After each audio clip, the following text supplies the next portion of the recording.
Wagwan everybody, welcome back to Tamara Recipes. So today I'm gonna be making some chicken soup with some okra. So let's get right into the video.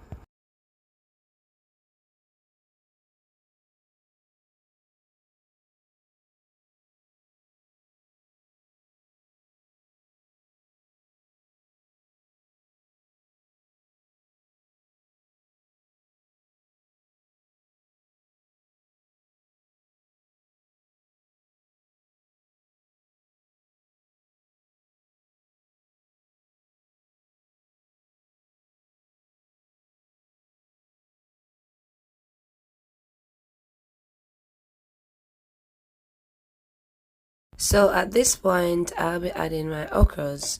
Now I'm gonna be adding a whole pepper with it as well. So bear in mind that you could always remove the tip of the okra. This is end product.